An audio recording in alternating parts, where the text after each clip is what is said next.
The sovereign fang gleamed in the void, like a predator's tooth, a sleek dagger of polished obsidian and chromium that dominated the approach to Draconid Prime. Even from the humble transport shuttle, Mara Jensen could appreciate the menacing elegance of the vessel. The flagship embodied everything the Draconids valued: strength, dominance, and the unmistakable aesthetic of an apex species. "First time seeing a Draconid warship up close?" asked the Centaurian diplomat beside her, noticing her wide-eyed stare. "First time seeing anything Draconid up close," Mara admitted, adjusting the collar of her formal attire. As the only xenobiologist in the human delegation, she'd lobbied hard for this invitation to the Galactic Security Summit. 3 denied grant applications, and 1 very uncomfortable meeting with the Terran Science Council. Later, she was finally going to study apex predator behavior in its natural habitat, the Draconid political arena. The shuttle banked toward a docking bay that resembled nothing so much as a massive maw. Mara couldn't help but smile at the deliberate design choice. Draconids never missed an opportunity for predatory symbolism. "The humans have arrived," announced the dry voice of the docking control. "Prepare to receive the herbivores." The Centaurian diplomat snorted. "They really do think they're funny." Mara kept her expression neutral. "It's not humor. It's taxonomy." She gathered her minimal luggage, a small case containing her research equipment, and a diplomatic satchel with her formal wear. "They classify all species by predatory hierarchy. We're somewhere between decorative and amusing to them." The shuttle docked with a gentle thump, and the airlock cycled open. A wave of warm, dense air washed over them. The Draconids kept their environments hot and humid, reminiscent of their evolutionary cradle. Standing at attention in the receiving bay were 3 Draconids in formal military regalia, their scaled skin gleaming beneath the lights. Even in restful posture, they emanated lethal capability. The central figure stepped forward. Lieutenant Kayla, if Mara's research was correct. The Draconid's ceremonial armor bore the distinctive insignia of an aide to the High Command. "Welcome aboard the Sovereign Fang." Lieutenant Kayla announced, her voice a silken rumble. "You are honored guests of the Draconid Imperium. The security summit commences in 6 hours. You will be escorted to your assigned quarters." Her vertical pupils contracted slightly as they settled on Mara. "The human xenobiologist will be assigned to the science attaché wing as requested." Mara nodded, resisting the urge to extend a hand in greeting. Draconids considered uninvited physical contact an aggressive act. "Thank you, Lieutenant. I look forward to the proceedings." The lieutenant's scales rippled in what Mara recognized as mild amusement. "I'm sure you do." She turned to lead them from the bay. "Follow." The corridors of the Sovereign Fang were a testament to Draconid aesthetics, all flowing lines and ominous grandeur. The lighting was dim by human standards, cast in amber hues that made the metallic surfaces gleam like burnished gold. The walls themselves were decorated with what appeared to be ceremonial weapons and mounted specimens from countless worlds.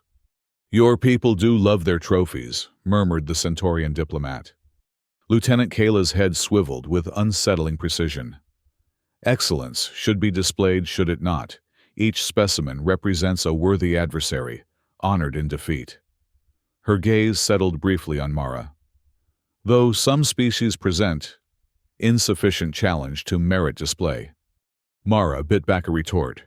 "Professional demeanor," she reminded herself. "You're a scientist first." "I've studied the trophy traditions across 17 apex species," she said instead.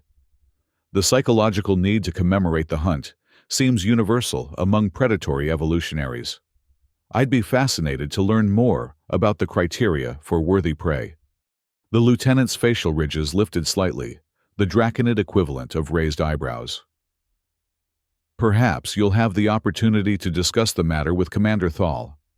He has curated the most extensive private collection in the Imperium." The name sent a chill down Mara's spine. Commander Reagan Thal was legendary even in human space, the most decorated hunter in Draconid history, with confirmed trophy claims from 17 different worlds. His expeditions were the stuff of xenobiological legend, and his techniques had been the subject of Mara's graduate thesis. Meeting him would be both a professional triumph and, frankly, terrifying. They turned a corner, and the corridor opened into a vast ceremonial atrium. Delegations from a dozen worlds milled about the representatives of the galaxy's most powerful civilizations, engaged in the delicate dance of pre-summit politicking. The atrium's center was dominated by a massive holographic display of the Draconid home system, with Draconid Prime rotating majestically at its heart. "The human quarters are along the eastern corridor," Lieutenant Kayla informed them. The summit welcome ceremony begins in the Grand Hall at local apex hour. She consulted a sleek wrist device. "That would be approximately 5 of your Terran hours. Formal attire is mandatory." As the lieutenant departed, Mara oriented herself in the atrium, taking in the gathering. The Draconid officials were easy to spot taller than most species, with their characteristic posture of contained power. Several Arcturian delegates huddled near a refreshment station, their crystalline appendages tinkling softly as they gestured. A contingent of Proxima diplomats stood rigidly near a weapons display, their exoskeletons gleaming under the lights. And then she saw him. Even without prior knowledge, Mara would have recognized Commander Regenthal. Among a species of imposing individuals, he stood apart. His scaled skin was darker than his peers, almost obsidian, with a subtle pattern that reminded Mara of a Terran jaguar. 4 ceremonial scars ran from his right eye to his jaw, marks of honor, awarded for legendary hunts. He wore no official uniform, only a simple tunic of some iridescent material that shifted colors as he moved over, which was draped a cape fashioned from the hide of some unknown creature. Around him stood a circle of admiring officials from various worlds, listening raptly as he recounted some tale, his clawed hands describing elegant arcs in the air. Each movement was economical, precise, the practiced motion of a perfect killer. Mara realized she was staring only when Reagan's narrative paused, and his head turned with predatory swiftness to meet her gaze across the atrium. The vertical pupils of his amber eyes contracted sharply, focusing on her with an intensity that froze her in place. For an instant, she felt like a small mammal caught in the open beneath a raptor's shadow. Then his scaled lips curled in what might have been a smile, revealing the tips of impressive fangs, and he inclined his head in the slightest of acknowledgments before returning to his audience. Mara released a breath she hadn't realized she was holding. "Careful," came a voice at her elbow. Ambassador Jorvik, head of the human delegation, had appeared beside her. A career diplomat with more political savvy than scientific interest, he'd made his disdain for her inclusion quite clear. "Staring at a Draconid commander is considered either a challenge or an invitation. Neither would serve Earth's interests." "I was observing," Mara corrected. "It's what I'm here to do." Jorvik's thin lips pressed together. "You're here because the Science Council insisted on placement. While you're conducting your observations, remember that we're here to negotiate defense treaties, not to catalog behavioral traits." "Understanding behavioral traits might help with those negotiations," Mara pointed out. "Just stay out of the way," Jorvik said, his voice dropping. "The Draconids barely consider us worthy of this summit. Our position is precarious enough without a scientist gawking at them like specimens." Mara watched him stride away, his stiff posture radiating disapproval. Politics, she thought with a mental sigh, always complicating good science. She made her way toward the human quarters, looking forward to reviewing her notes before the welcome ceremony. The door to her assigned room slid open at her approach, revealing Spartan but serviceable accommodations, a sleep platform, work surface, and hygiene cubicle, all designed with minimal concession to human comfort. Perfect. She hadn't come for luxury. Mara unpacked her research equipment, a molecular analyzer disguised as jewelry, a subdermal recording implant, and a data pad loaded with her previous studies on predatory species psychology. The Draconids were notoriously private about their customs, particularly hunting traditions. This summit represented an unprecedented opportunity for direct observation. As she prepared for the ceremony, Mara reviewed her primary objective document, authentic Draconid behavior patterns, away from the performative environments of formal diplomatic events. If she could secure permission to observe their recreational activities, perhaps even a ceremonial hunt, it would be a xenobiological coup. Little did she know she would get far more than she bargained for. The Grand Hall lived up to its name. Vaulted ceilings soared overhead, supported by columns fashioned to resemble ancient Draconid tree dwellings. The space could comfortably accommodate 1,000 beings, though the current gathering numbered closer to 200 diplomats, officials, and support staff from across the galaxy. Mara entered with the human contingent, keeping a respectful step behind Ambassador Jorvik. She had opted for formal Terran attire with subtle modifications. The fabric was treated to minimize her natural scent, a precaution her research suggested might be appreciated among the sensitive-nosed Draconids. The various delegations arranged themselves according to a hierarchy Mara couldn't quite decipher. The Draconids, as hosts, occupied a raised dais at the front of the hall. Among them, Commander Reagan Thal sat slightly apart, his posture radiating casual confidence. Delegates began a senior Draconid official, whose elaborate headdress marked him as an Imperial envoy. We welcome you to the Sovereign Fang for this Galactic Security Summit. For 10 cycles, we have maintained the Treaty of Arcturus, preserving order among our civilizations. We gather now to renew these bonds in the face of emerging threats from beyond the known spiral. The envoy continued with diplomatic pleasantries, but Mara found her attention drawn repeatedly to Commander Thal. Unlike his colleagues who maintained rigid attention, the commander seemed almost bored, his amber eyes casually scanning the crowd. More than once, Mara caught him studying the human delegation with what appeared to be amused interest. To honor our renewed commitments, the envoy continued, Commander Reagan Thal has proposed a ceremonial hunt on Valdros 5 third moon of our military outpost at Valdros Prime. This traditional event will allow select delegates to witness Draconid hunting practices firsthand, a rare privilege indeed. A ripple of surprise moved through the assembly. Valdros 5 was notorious, even among Draconids, a death world of toxic jungles and lethal fauna. That they would invite outsiders to such a location was unprecedented. Delegations will nominate observers for this honor, the envoy continued. The expedition departs after tomorrow's treaty negotiations. Commander Thal will personally lead this cultural exchange. As if on cue, Reagan rose from his seat, his movement fluid and powerful. The assembled diplomats fell silent as he stepped forward. Esteemed delegates. He began, his voice a rumbling bass that required no amplification. The hunt is the heart of Draconid culture. In the pursuit of worthy prey, we learn the measure of ourselves and those we hunt. His gaze swept the room, briefly lingering on the human delegation. Some of you come from predator stock, others, his lip curled slightly, from species that evolved as prey. Yet all may learn from witnessing the most ancient of interactions, hunter and hunted, locked in the dance of survival. The commander's eyes fixed on Mara with unsettling intensity. I understand a human xenobiologist joins us, one who studies predator behavior. What a unique opportunity to observe it firsthand, yes. All eyes turned to Mara. Ambassador Jorvik shifted uncomfortably beside her. That would be me, Mara said, her voice steadier than she felt. Dr. Mara Jensen, I would be honored to document this cultural exchange.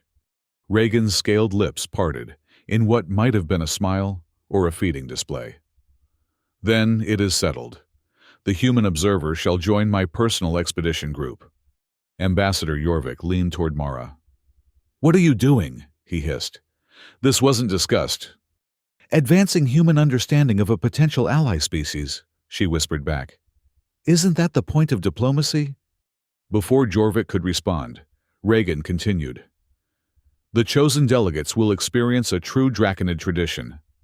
We have selected Valdros 5 for its abundant challenges. Only the most worthy survive its jungles. His amber eyes gleamed. "But I assure you, under my protection you will be in no danger, at least no more than is educational." The expedition groups were announced throughout the remainder of the ceremony. Mara found herself assigned to Commander Thal's personal shuttle, along with representatives from 3 other worlds. The human contingent would include a security officer's standard protocol for diplomatic events, but Mara would be the primary observer. As the ceremony concluded, and delegates dispersed to prepare for the evening's formal dinner, Lieutenant Kayla approached Mara.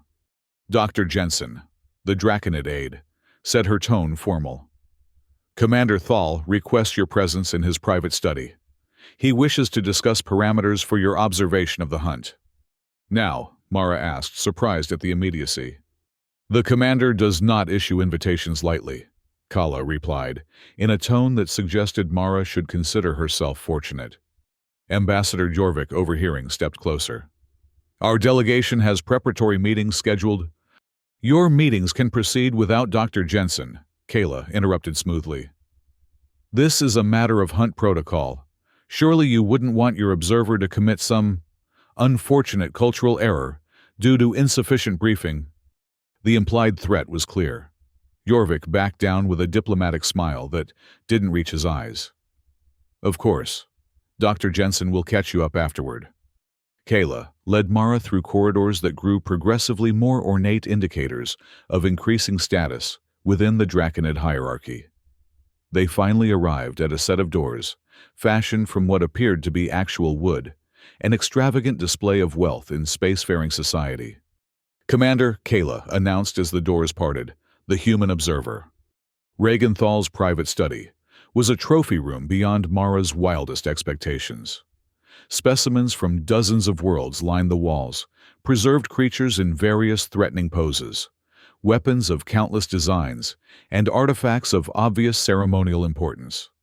A massive viewport dominated one wall, framing the blue-green curve of Draconid Prime below.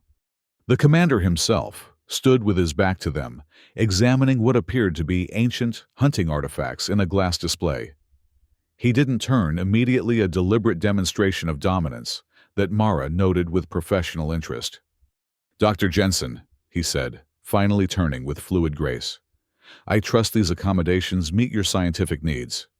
"They exceed expectations, Commander," Mara replied honestly. "Thank you for the invitation to observe your hunt. It's an unprecedented opportunity." "Indeed it is." Reagan gestured to a seating area where 2 chairs faced each other across a low table fashioned from polished bone. "Please." Mara took a seat, noting that her chair was significantly lower than the commander's, another subtle dominance display. She adjusted her posture to appear relaxed, despite the intentional power imbalance. Lieutenant Reagan said, "You may leave us, but first recite the protection protocols regarding our human guest." Kala straightened formally.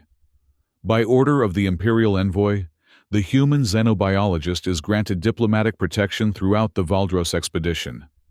Under no circumstances is Dr. Mara Jensen to be harmed, threatened, or subjected to undue stress. She is to be returned to the Sovereign Fang in the same condition in which she departed." "Very good," Reagan said. "You are dismissed."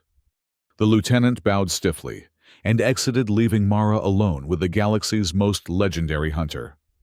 An abundance of caution. Reagan explained, pouring a thick amber liquid into 2 vessels. "The envoy believes humans to be fragile." He extended one of the drinks to Mara. "This is distilled from the essence of the Zorillian razor beetle. Non-toxic to your physiology, I assure you." Mara accepted the drink with a nod of thanks. "We prefer the term prudently cautious to fragile, Commander." A rumbling sound emerged from Reagan's chest, Draconid laughter. "Prudence is the virtue of prey, Doctor, but it has its uses." He sipped his drink, studying her over the rim. "You've written papers on predatory psychology. I had them transmitted to my quarters when your delegation was announced. Interesting perspectives for one whose species evolved from prey stock." The revelation that he had studied her work caught Mara off guard. "You read my research." "Know your hunting party as thoroughly as your hunting grounds," Reagan quoted. A Draconid maxim, older than your civilization. He set his drink down. Your thesis on comparative hunting rituals among apex species was surprisingly insightful, though your section on Draconid practices contains several errors.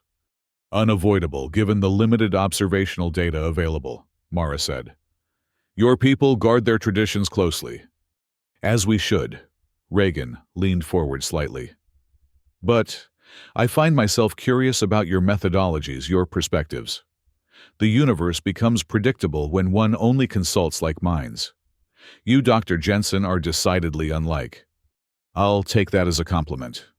As intended, his scaled lips curved. Tomorrow you will witness what few non-Draconids ever see, a traditional hunt on one of our claimed death worlds. Valdros 5 hosts 16 predator species, classified as lethal to standard humanoids. The environment itself presents numerous hazards. You will remain with my hunting party at all times. May I record my observations? Mara asked. Within reason. No documentation of military assets or defensive capabilities. Raygun's head tilted slightly. I am curious. What do you hope to gain from this experience? Truly academic prestige, publication opportunities. Mara considered her answer carefully. Understanding. Your species sits at the apex of galactic power structures, largely because you've maintained traditions that keep you connected to your evolutionary strengths, while other species distance themselves from their origins. That balance holds valuable lessons. Reagan studied her for a long moment, his vertical pupils contracting to thin slits in the amber of his eyes. A diplomatic answer. But I suspect there's more. A personal fascination, perhaps? He gestured to the trophies surrounding them. Do you wonder what it would be like to be hunted, Dr. Jensen? To feel what so many of your evolutionary ancestors felt? The question sent an involuntary chill down Mara's spine, but she kept her expression neutral. Actually, Commander, I'm more interested in why the hunter hunts. The psychology of predation, rather than the experience of being prey. The Draconid's scaled brow ridges lifted slightly. An excellent deflection. He rose from his seat, moving to stand before a particularly impressive display, a massive creature with jagged teeth and armored hide. This is a Beresian Shadowstalker. I tracked it for 27 days through the obsidian labyrinths of Barris Prime. When I finally cornered it, do you know what it did? Mara shook her head. It charged directly at me. Reagan's voice held a note of genuine respect. No hesitation, no attempt to negotiate or escape. It recognized the inevitable and chose to meet its end with courage. He turned back to face her. That moment when prey transcends its nature is the true prize of any hunt, more valuable than any trophy. Are you suggesting that prey can earn respect by behaving like a predator? I'm suggesting, Doctor, that the line between predator and prey is thinner than most care to admit. Reagan returned to his seat. You'll understand better after Valdros 5. The implied menace in his words wasn't lost on Mara, but she refused to show discomfort. I look forward to expanding my understanding, Commander. Their conversation continued for another hour, covering topics from evolutionary theory to hunting techniques. Throughout, Mara had the distinct impression of being evaluated not as a diplomat or scientist, but as something else entirely. Only later would she understand exactly what Reagan had been assessing. As Lieutenant Kayla escorted her back to the human quarters, Mara's mind raced with observations and questions. The Draconid commander was far more complex than his fearsome reputation suggested, intellectually curious, surprisingly well-read in xenobiology, and possessed of a philosophical depth she hadn't anticipated. You appear to have made an impression, Kayla noted as they walked. The commander rarely grants private audiences to off-worlders. Does that mean something in Draconid culture? Mara asked. Kala's scales rippled in what might have been amusement or concern.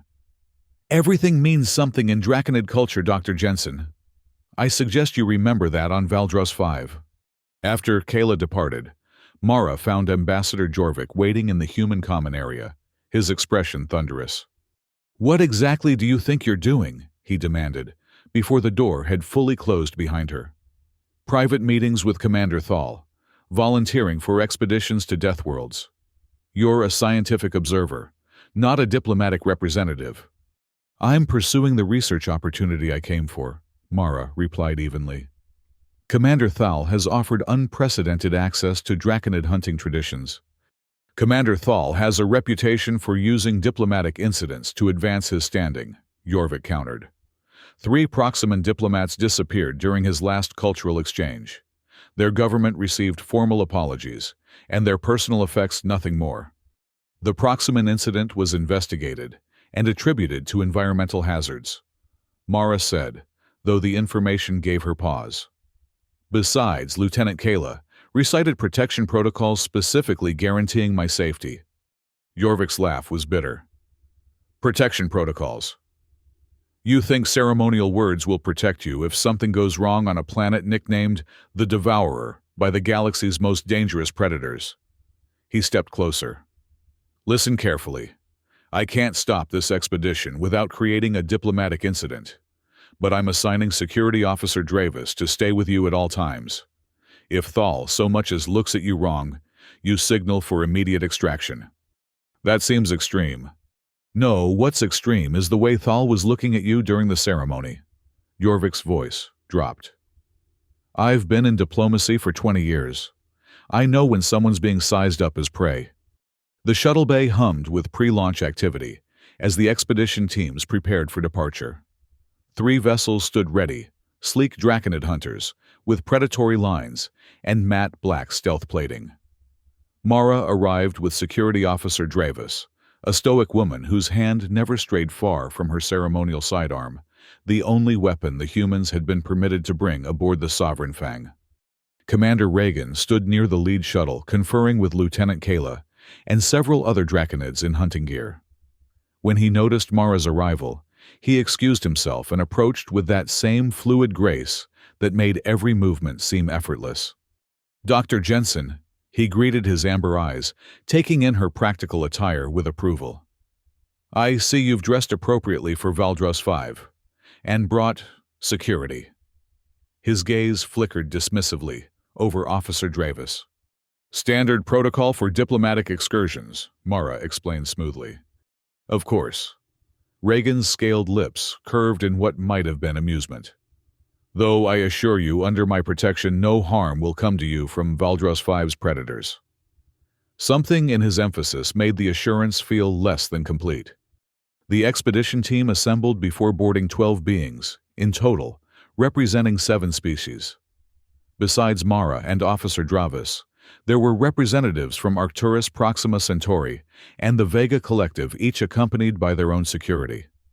Commander Reagan would lead with Lieutenant Kayla, and 2 other Draconid hunters completing the party. "Welcome, distinguished observers." Reagan addressed the group, his commanding presence drawing all attention. "Today, you will witness a tradition dating back to the dawn of Draconid civilization. Valdros 5 presents challenges that will test even experienced hunters. Stay with your assigned guides at all times. Obey instructions without hesitation or question. Your lives may depend on it." The boarding process was swift and orderly. Mara found herself assigned to Reagan's personal shuttle, along with the Arcturian diplomat and Officer Dravis. The interior was utilitarian but comfortable, with acceleration couches designed to accommodate various physiologies. As they secured themselves for launch, Reagan took the pilot seat with Lieutenant Kayla as co-pilot.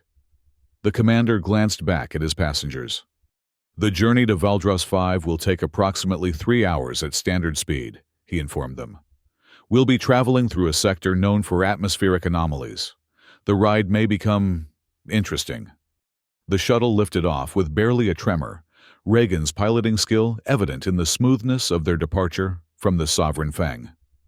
Once clear of the flagship, the 3 expedition vessels formed a precise arrowhead formation and accelerated toward the distant Valdros system.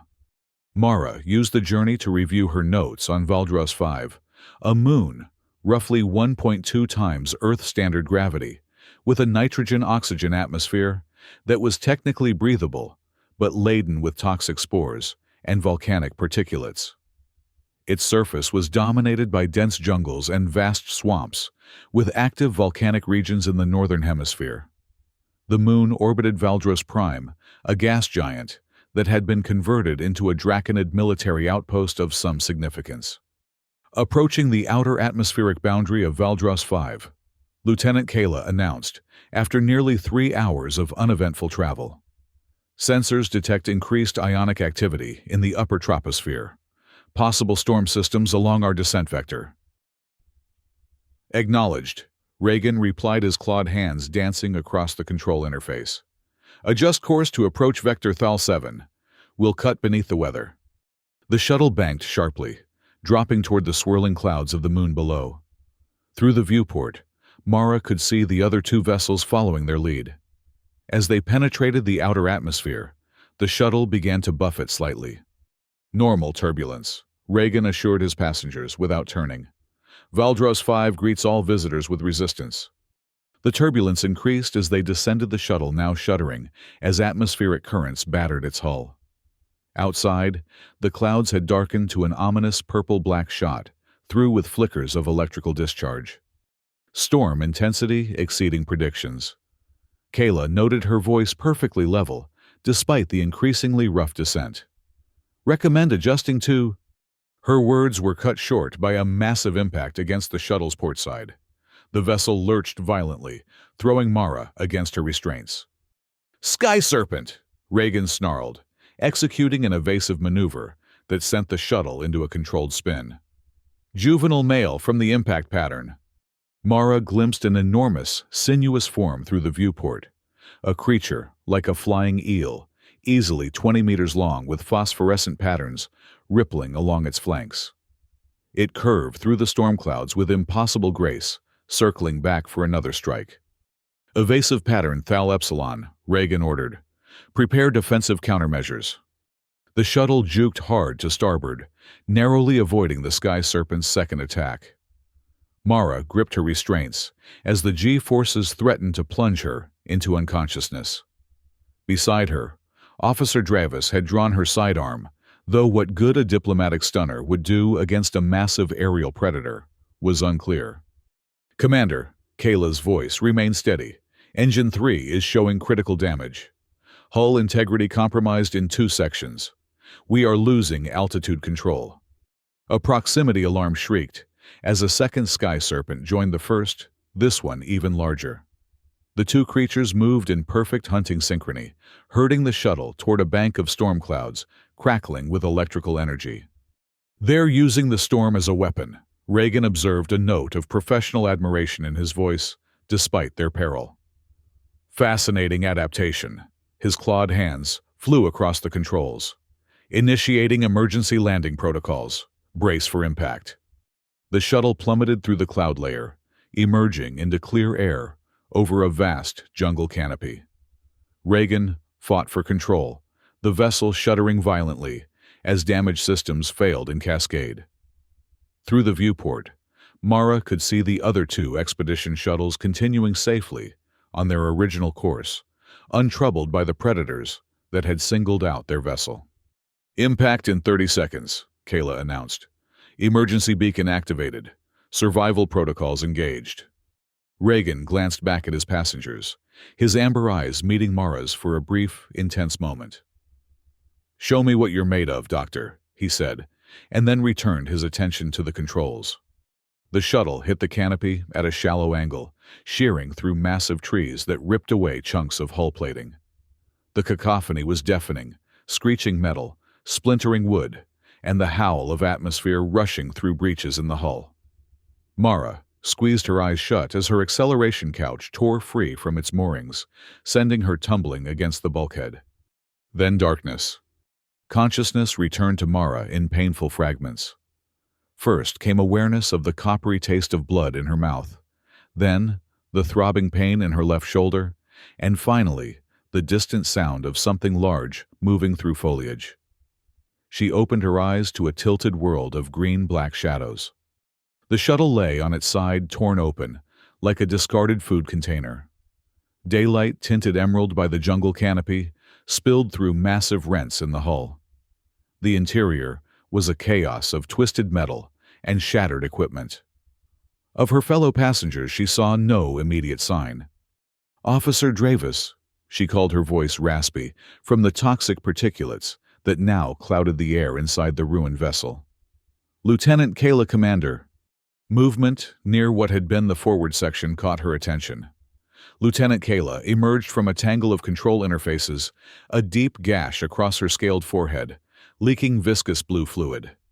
Despite the injury, the Draconid officer moved with composed precision. "Dr. Jensen," Kayla acknowledged. "You survived. Good. The others?" "The commander is securing the perimeter. Your security officer is unconscious, but stable." Kayla moved to what remained of a storage compartment and retrieved what appeared to be emergency supplies. The Arcturian did not survive impact. Mara winced both at the news and the matter-of-fact delivery. "Can we contact the other shuttles? Or the Sovereign Fang?"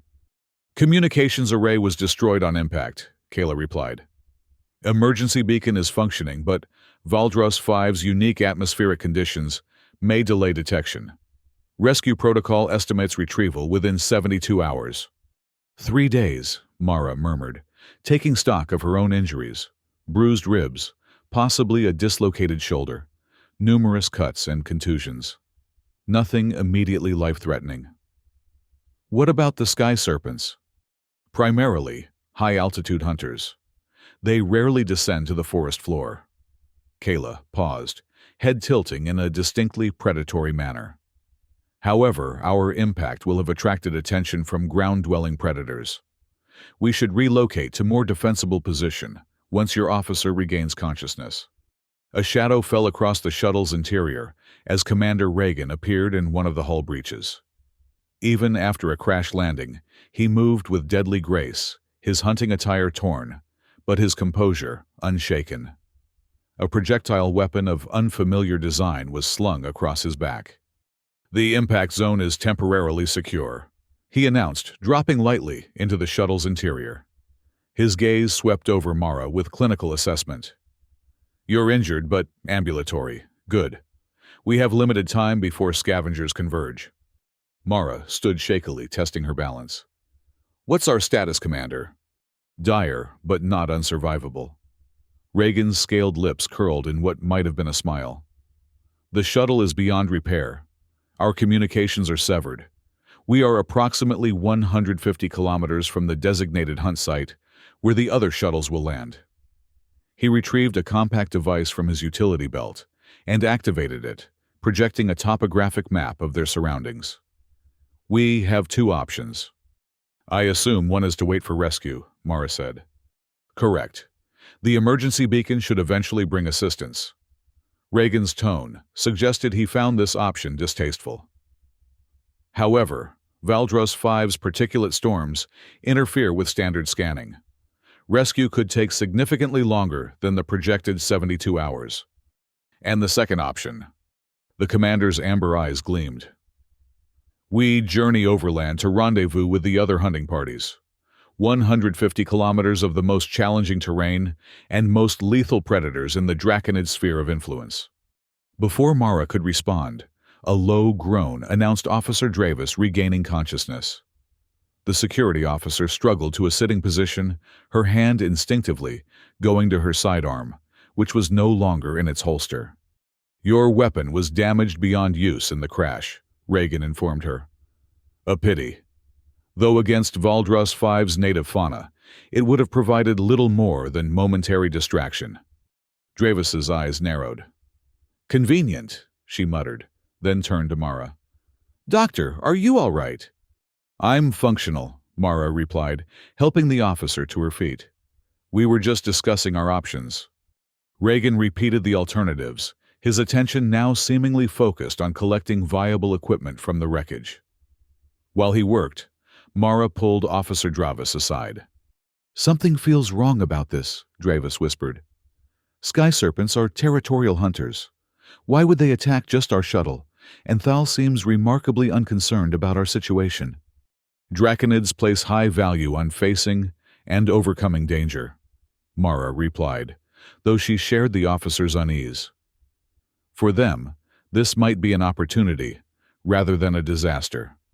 Or exactly the opportunity someone was looking for, Dravis countered darkly. Their whispered conference was interrupted by a bone-chilling howl from somewhere in the surrounding jungle, a sound so primally terrifying that it struck Mara speechless.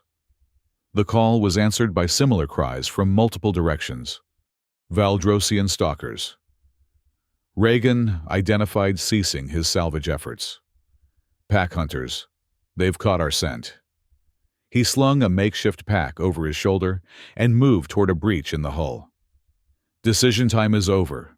We move now, or we die here. Lieutenant Kayla had already prepared emergency packs for Mara and Officer Dravis containing basic survival supplies, water purifiers, nutrient concentrates, and rudimentary first aid materials. They followed the Draconids out of the wreckage and into the alien jungle. The forest floor was a riot of strange vegetation, massive fern-like plants with purple undersides, twisted trees with bark that seemed to pulse with internal circulation, and fungal growths that emitted faint bioluminescence even in daylight. The air was thick with humidity, and the scent of decaying vegetation overlaid with something chemical and acrid. "Stay close," Reagan instructed, leading them along a game trail barely visible to Mara's eyes. "Step where I step. Touch nothing without permission. Breathe through your filtration masks at all times."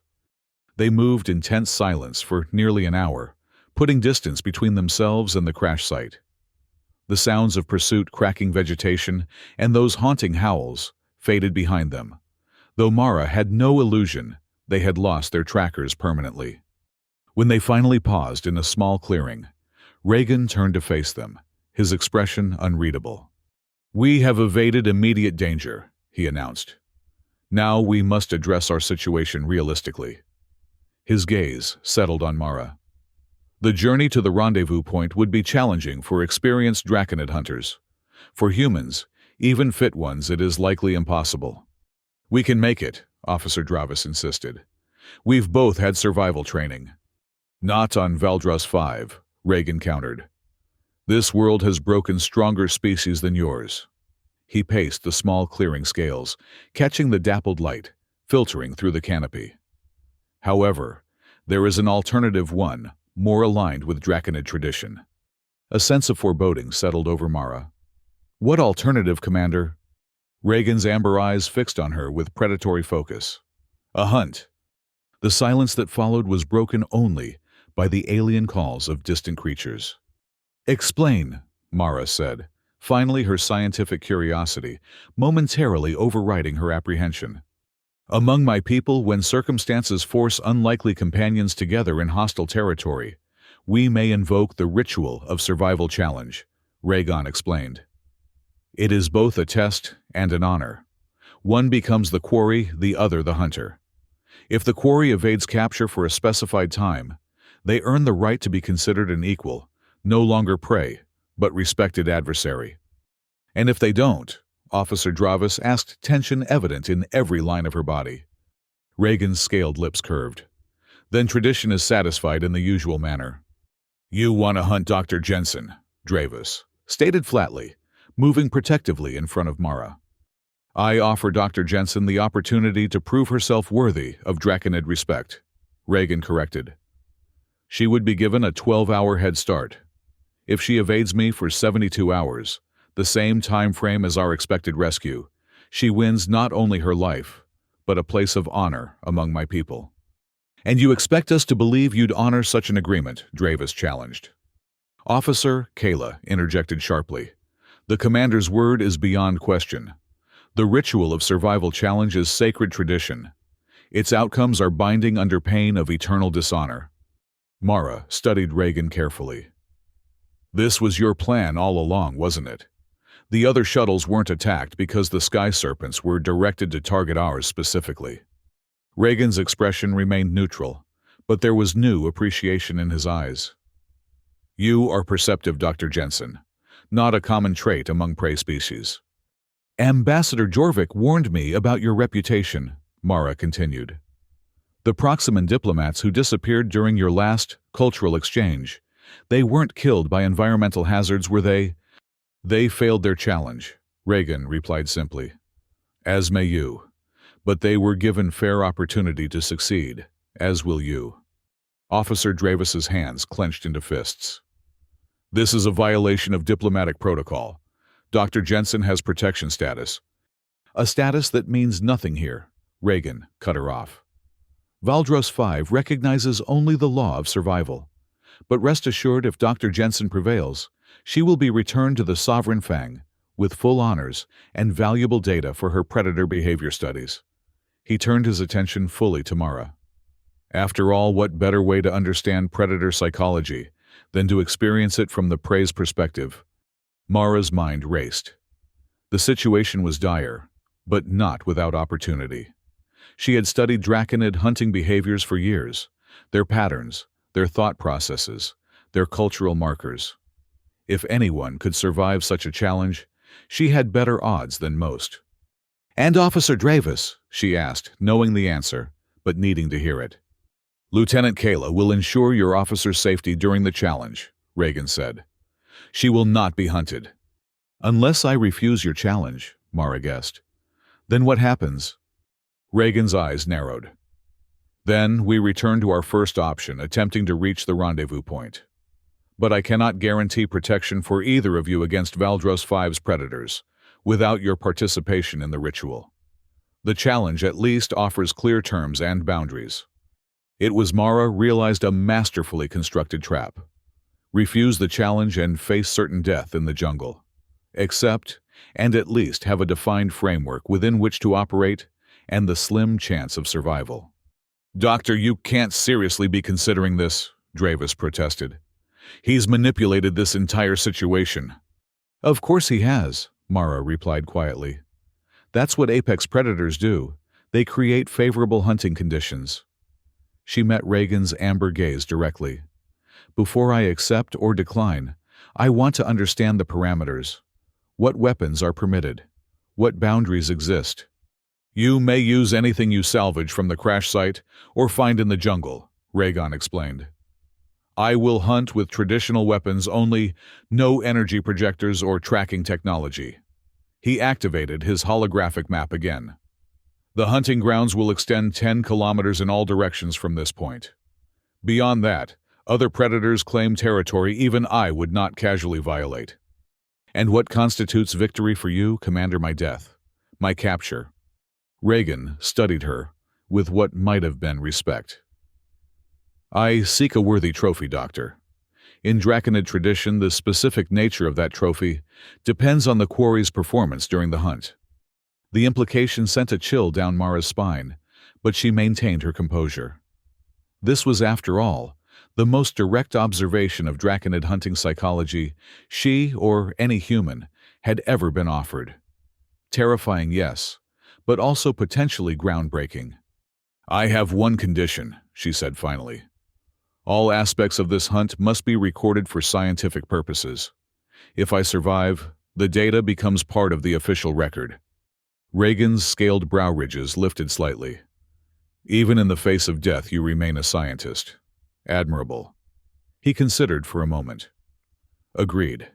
Lieutenant Kayla will maintain objective records of the challenge." "Doctor, please," Dravis implored. "This is insanity."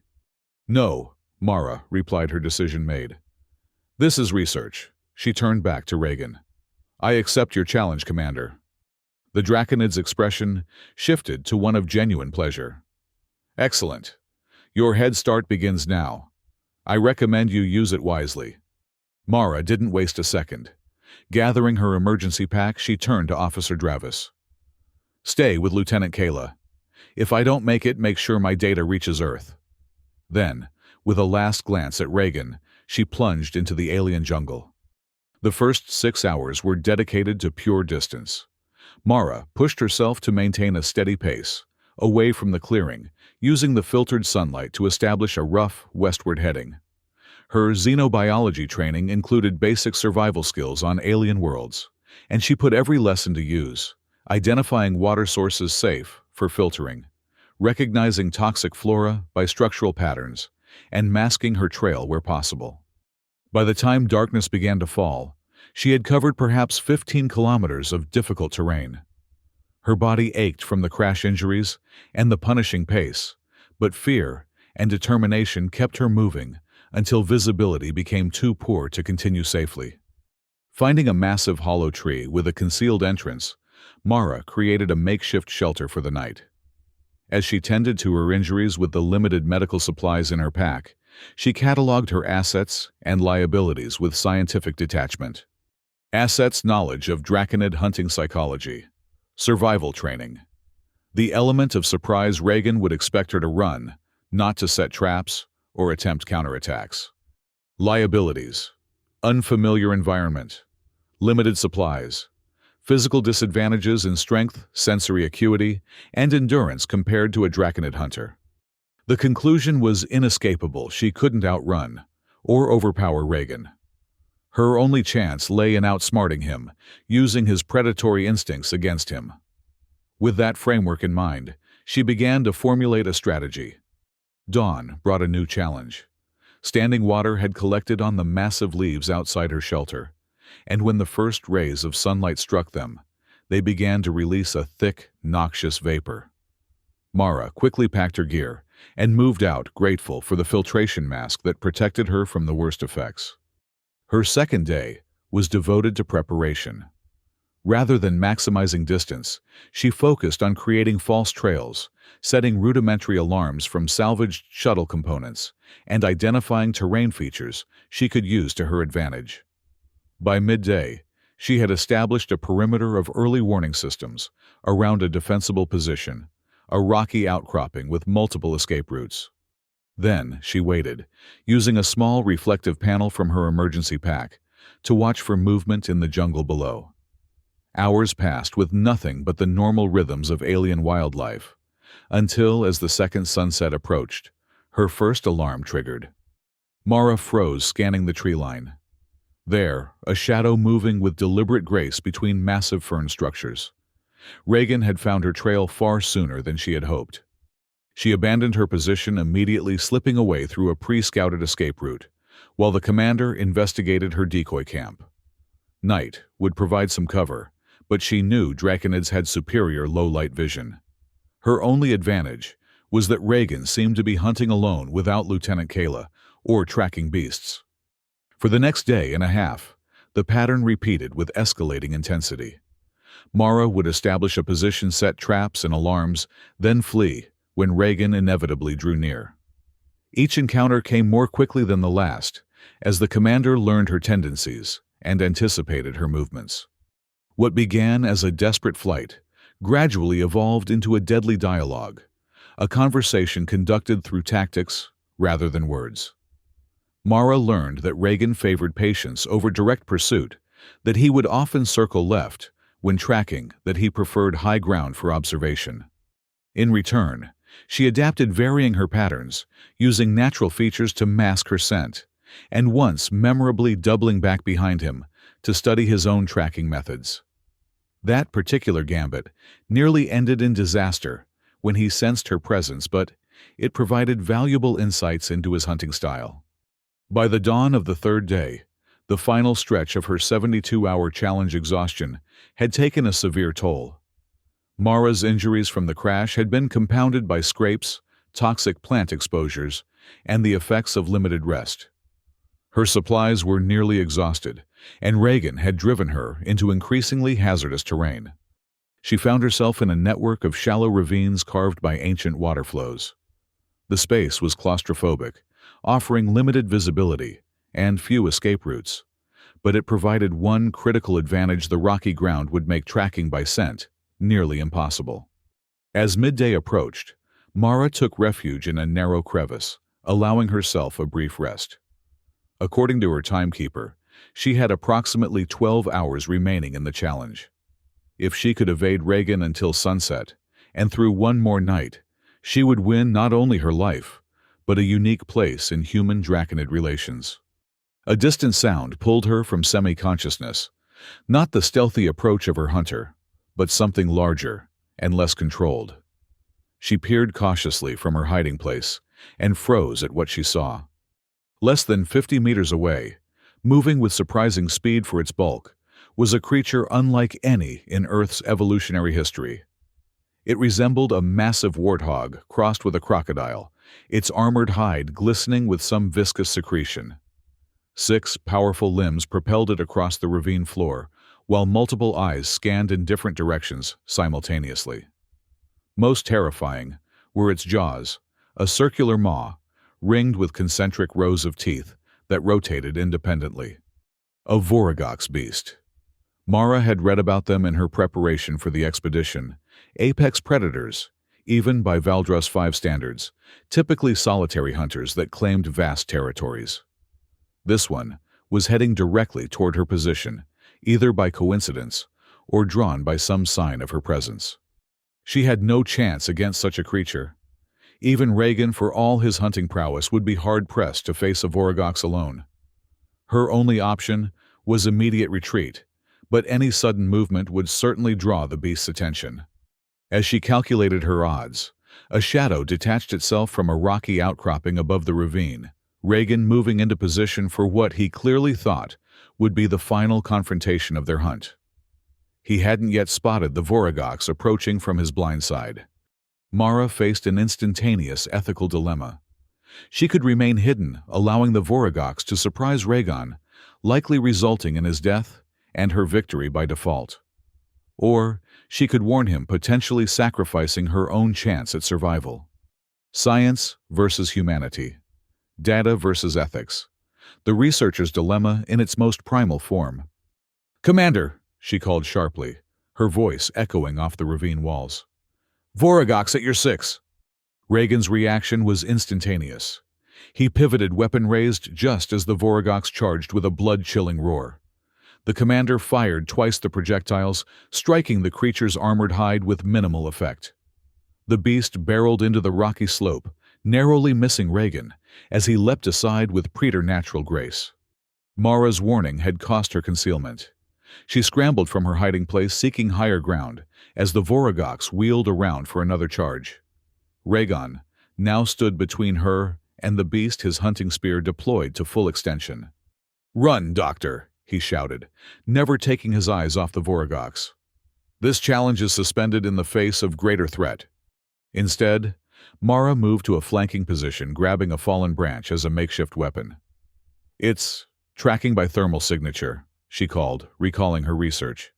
"The eyes are heat-sensitive but vulnerable." Reagan didn't question her information immediately, adjusting his stance to present a smaller heat profile. The Voragox hesitated, multiple eyes swiveling independently as it reassessed its targets.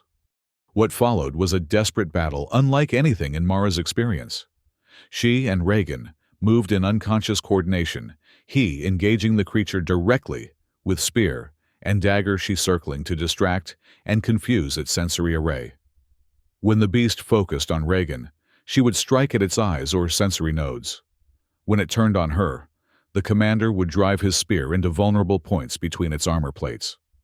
Their movements gradually forced the Voragox toward a sinkhole Mara had noted earlier, a natural trap that might contain the creature. With one final coordinated attack, they drove it over the edge. The beast's roar of rage echoed as it tumbled into the pit, followed by the sounds of thrashing and the collapse of unstable earth. In the sudden quiet that followed, Mara found herself standing beside Reagan, both of them breathing heavily, covered in mud, and the Voragox's caustic secretions. The commander was bleeding from a deep gash across his chest, while Mara's left arm hung uselessly dislocated during the battle. "You warned me," Reagan said finally, his voice rough with exertion. "Why?" "Ethical protocol," Mara replied automatically, then reconsidered. "No, that's not completely true. I couldn't just let it kill you, even if it meant winning the challenge." Reagan studied her with new intensity. "You chose to save a predator, rather than ensure your own survival."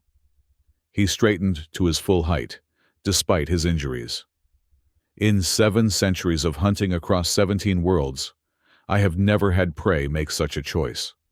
"Maybe that's because you've been classifying your subjects incorrectly," Mara suggested, wincing, as she tried to stabilize her injured arm. "Humans aren't just prey species. We're adaptable, both predator and prey, depending on circumstance. A sound, remarkably like laughter, emerged from the commander's chest.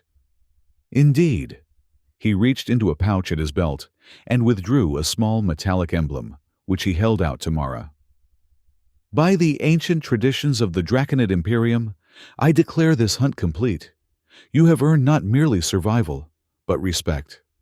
Mara accepted the emblem, a stylized representation of intertwined predator and prey figures.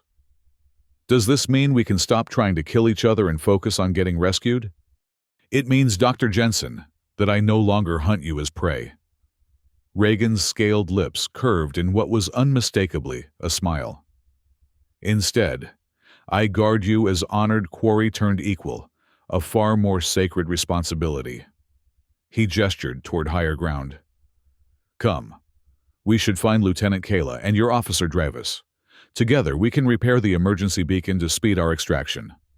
Dawn broke over Valdros 5 as four figures emerged from the jungle into a clearing where the twisted wreckage of their shuttle still lay. Lieutenant Kayla and Officer Dravis had maintained their position near the crash site, coordinating with the rescue teams that had been searching unsuccessfully through the particulate storms. The reunion was marked by Officer Dravis's undisguised shock at finding Mara not only alive, but walking alongside Commander Reagan as an apparent equal. Lieutenant Kayla, for her part, showed no surprise whatsoever, as if she had expected nothing less than this outcome. The hunt is concluded, Reagan announced formally. Dr. Mara Jensen has proven herself worthy of Draconid respect. She survived the full 72 hours, Dravis asked incredulously. She did more than survive, Reagan replied. She transcended the very nature of the challenge. He turned to Kayla. Lieutenant status of the emergency beacon. Still functional, but degraded by environmental factors, Kayla reported. Signal is reaching orbit but not penetrating the particulate layer to deep space. Mara studied the beacon's components with scientific interest. The signal amplifier is intact, but the focusing array is misaligned. If we recalibrate using the shuttle's navigation crystal as a resonator, we might punch through the interference. Reagan nodded approval. Proceed, Doctor. Working together, human scientists and Draconid hunters, they modified the beacon using salvaged components from the shuttle. When the recalibrated device activated its signal, pulsed with new intensity, creating a visible distortion in the particulate haze above. Now we wait, Reagan said, settling onto a fallen log with predatory patience. He gestured for Mara to join him, treating her with a deference that clearly baffled Officer Dravis. I believe you owe me an explanation, Commander, Mara said as she sat beside him. This hunt was planned long before we crashed, wasn't it? From the moment I read your research papers, Reagan admitted without shame. A xenobiologist who understands predator psychology so thoroughly, I had to discover whether you could apply that understanding when you yourself became the prey. You risked an interspecies diplomatic incident for scientific curiosity. For something far more valuable. Reagan's amber eyes studied the horizon. The Draconid Imperium has dominated through strength for millennia, but the galaxy changes. New threats emerge from beyond the known spiral. We need allies who understand both predator and prey mindsets, who can bridge perspectives as you have done. Lieutenant Kayla approached with a formal bow. Commander, rescue vessels have acknowledged our signal. Extraction in approximately 1 hour. Excellent, Reagan turned back to Mara. When we return to the Sovereign Fang, you will be presented to the summit as an honored equal. It will cause quite the diplomatic stir. Ambassador Jorvik will be furious. Mara noted, finding she cared less about that prospect than she would have 3 days ago. Diplomats adapt or perish, much like species. Reagan gestured toward the sky, where the first glint of approaching vessels could be seen. Speaking of adaptation, I understand Earth's scientific community has limited funding for xenobiological research. Chronically underfunded, Mara agreed. Especially for field studies of apex predator species. Perhaps that can change. The Draconid Imperium occasionally sponsors research initiatives of strategic interest. A gleam of something like mischief appeared in his eyes. I might be persuaded to advocate for a joint research institute, one focused on predator-prey dynamics across sentient species, with human and draconid researchers working together. The scientific possibilities made Mara momentarily forget her injuries and exhaustion. That would be unprecedented, as was this hunt. Reagan stood as the rescue vessels began their descent, their engines disrupting the jungle canopy. I believe we have initiated a new chapter in our species' relationship, Dr. Jensen. One where humans are neither predator nor prey, but something far more interesting equals. As they boarded the rescue craft, Mara caught Officer Dravis, watching her with a mixture of relief and bewilderment. I still don't understand how you survived, the security officer murmured. He's the most feared hunter in the galaxy. Mara smiled, fingering the draconid emblem Reagan had given her. I remembered the most important principle in predator psychology. The line between hunter and hunted is never fixed. Sometimes the prey teaches the predator something new. The return to the Sovereign Fang created precisely the diplomatic sensation Reagan had predicted. The sight of Mara Jensen walking into the Grand Hall, flanked by Commander Reagan Thal and Lieutenant Kayla, all three bearing the marks of true combat, brought the summit proceedings to a stunned halt. Ambassador Jorvik pushed through the crowd, his face cycling through expressions of shock, relief, and suspicion. Dr. Jensen, we received reports of a crash. What happened? Are you all right? Before Mara could respond, Reagan stepped forward. Ambassador, your xenobiologist has distinguished herself in ways no other non-draconid has achieved. She is to be honored according to our oldest traditions. The Imperial envoy descended from the dais, studying Mara with new interest. Is this true, Commander? It is, envoy. Reagan's voice carried throughout the hall. Dr. Jensen faced the challenge of Valdros and emerged victorious.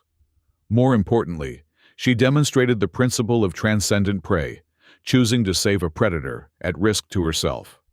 By our ancient laws, she is granted the status of hunterkin. Murmurs swept through the assembly. The designation was apparently significant, judging by the reactions of the draconid officials.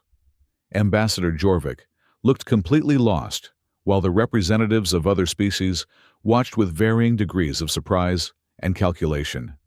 The envoy performed a formal gesture that Mara recognized from her research, the acknowledgement of a new pack member. Then it shall be recorded in the annals of the Imperium. Dr. Mara Jensen of Earth Hunterkin to Commander Reagan Thal. He turned to address the summit. Let it be known that humans have risen in the respect of the draconid people this day.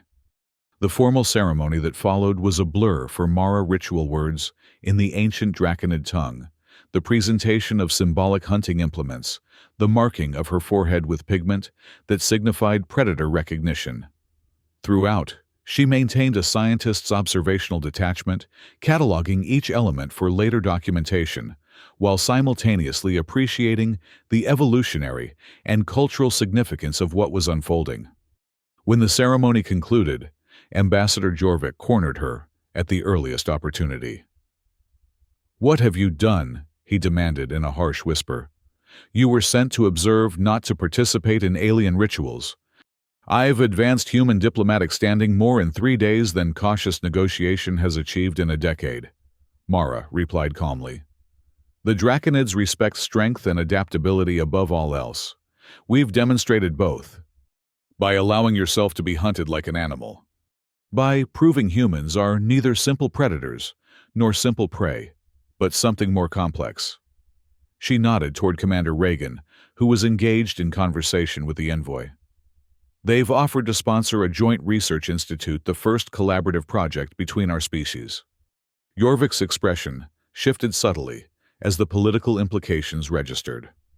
Funding, technology sharing, and cultural exchange, direct access to draconid evolutionary psychology. Mara smiled. Isn't that worth a few days in the jungle? The remainder of the summit proceeded with a notably different dynamic. The human delegation, previously relegated to observer status in many discussions, found itself actively consulted on security matters. Draconid officials who had previously dismissed humans as irrelevant now acknowledged Mara, and by extension her species, with formal gestures of respect. On the final day, as diplomatic parties prepared to depart the Sovereign Fang, Commander Reagan sought Mara out in the human quarters. Dr. Jensen, he greeted her with the now familiar hunter salute they had developed. The bureaucrats have approved our research initiative. Funding has been allocated for a 5-year program with potential extension. That's excellent news, Mara replied, genuinely pleased. The scientific opportunities were unprecedented, not to mention the personal vindication after years of grant rejections. Thank you for your advocacy. Self-interest, not altruism. Reagan corrected, though his tone held what Mara now recognized as dry humor. The Imperium faces adaptive challenges. New predators emerge from beyond known space. Understanding the flexibility that humans bring to predator-prey dynamics may prove valuable. You're referring to the incursions in the Cygnus sector. When Reagan's brow ridges lifted in surprise, Mara smiled. I do read security briefings, Commander. Not all my research is focused on behavioral psychology. You continue to defy classification, Doctor. Reagan extended a small data crystal. Coordinates for the research facility on Draconid Prime. Your presence is requested once your government completes the formal approval process. Mara accepted the crystal, already anticipating the battles she would fight within the Terran Science Council to secure her assignment to the project.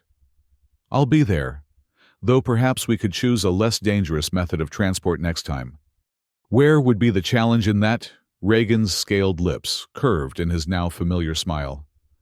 Until then, Dr. Jensen, hunt well.